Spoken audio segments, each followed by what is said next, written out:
Hi everyone, this is me, Pinavers here, and welcome to my channel.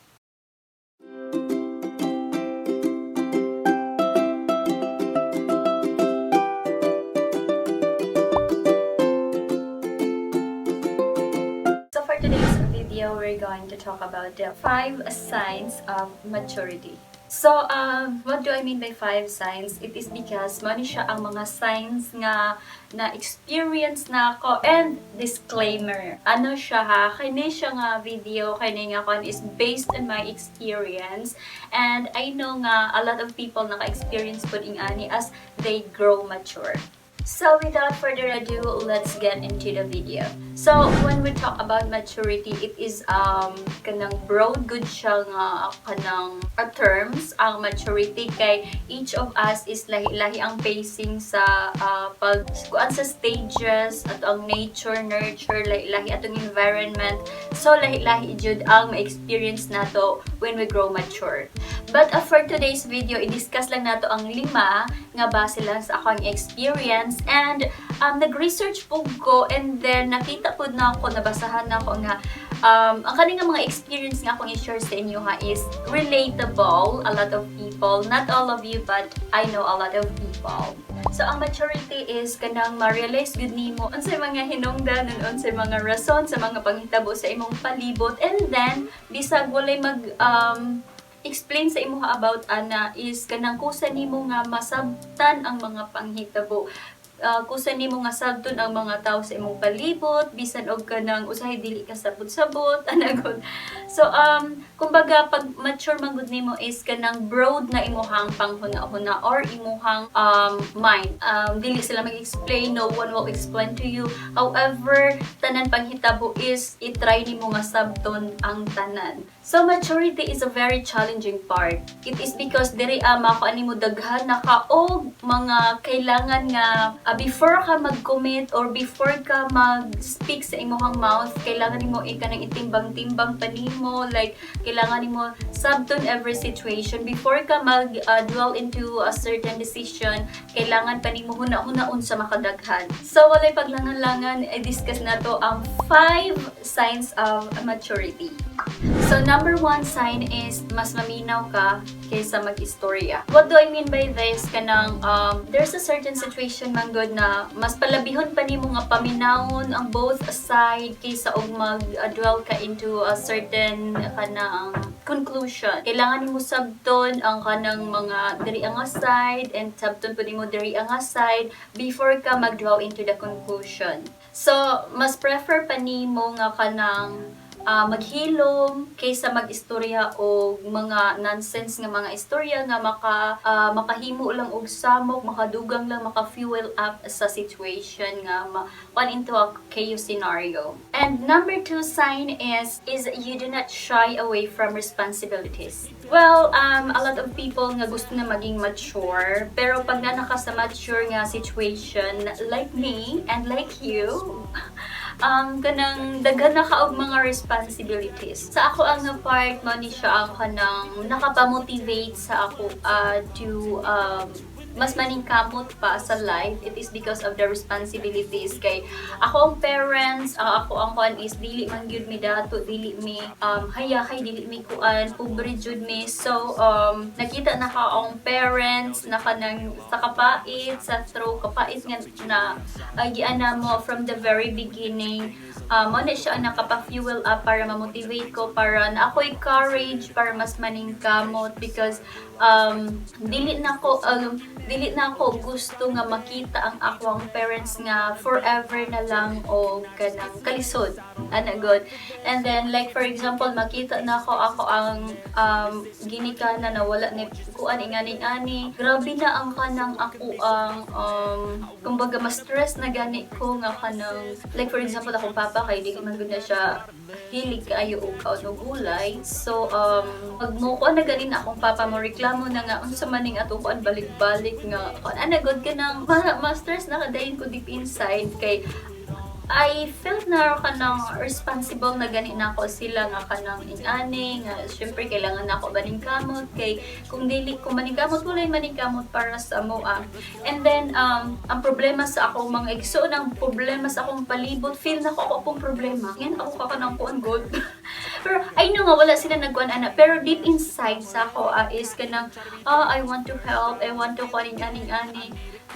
So, yeah, dagan kong responsibilities nga mahuna-hunaan. And then ano gani karon do kanang maupod ni siya ang kanang makapakuan gud sa ako kanang sometimes mas stress gyud ko kay maula ko like for example mag-eat out sa team na mo sa work and then mag picture man gyud na siya.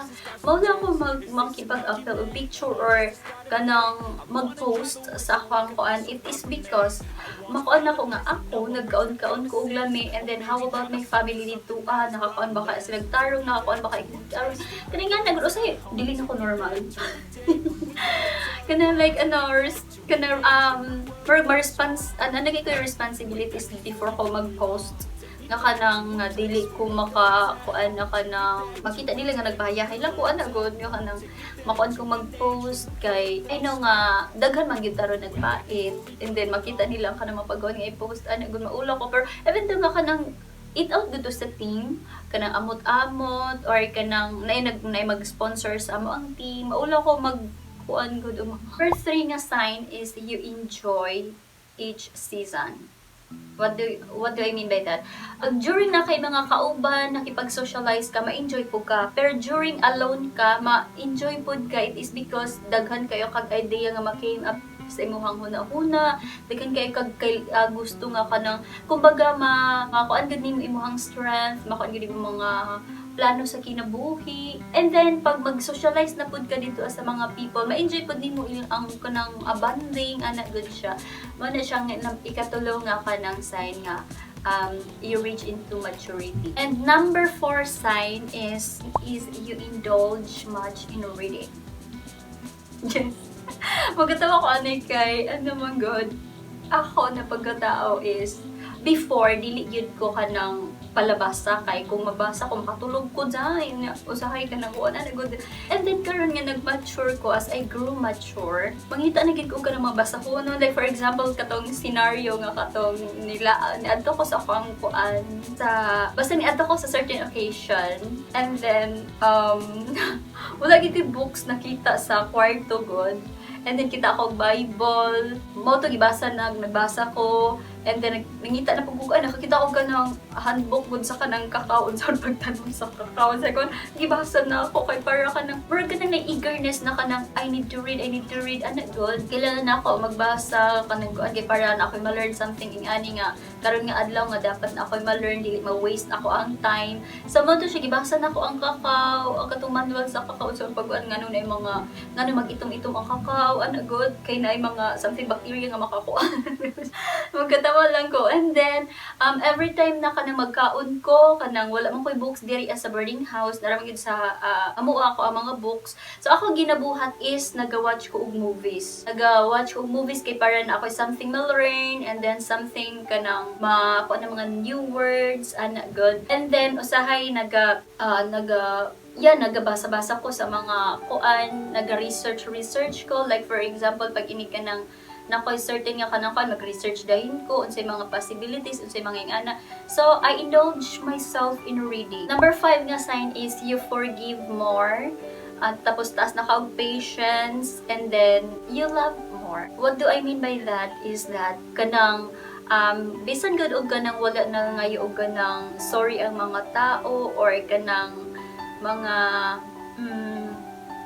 walay na ngayo og stories sa imuha like for example na mga people na kanang na ay nabuhat nga something wrong sa imuha bisag wala sila na ngayo og sorry kay imo silang mapasaylo imo silang sabton nganong nabuhat to nila imo silang kanang imugong ibutang po nimo imuhang sitwasyon sa ilahang sitwasyon kumbaga bisag wala sila nagkuan sa imuha mapasaylo nimo sila ana gud bisag wala sila na ngayon sorry and then taas imuhang pasensya mo taas na imong pasensya like for example na situation na kanang makapakuan sa imuha Then aday magkuan sa imong mind na kanang oops, dili pwede, dili ko pwede mag-react in ani. Relax, relax, relax. Ano na gud siya kanang much more on mas taas imong pasensya, and then you love more. Sa tanang tao sa imong palibot, especially sa imong family, imong friends, imuhang mga kapuan, mga tao sa imong palibot, sa imong mga trabaho is ma-appreciate nimo sila, and then mas tagaan nimo sila og value, and then ang kanang dili na ka selfish, kanang kaya nimo buhaton ning ani nga mga butang bisag walay kapalit, bisag walay kanang in return god na buhaton nila para sa imo ka. Kumbaga mas magpatigbabaw sa imo ang love. Ang love manggod is not selfish, it is selfless. And number 6 as a bonus is you seek maturity.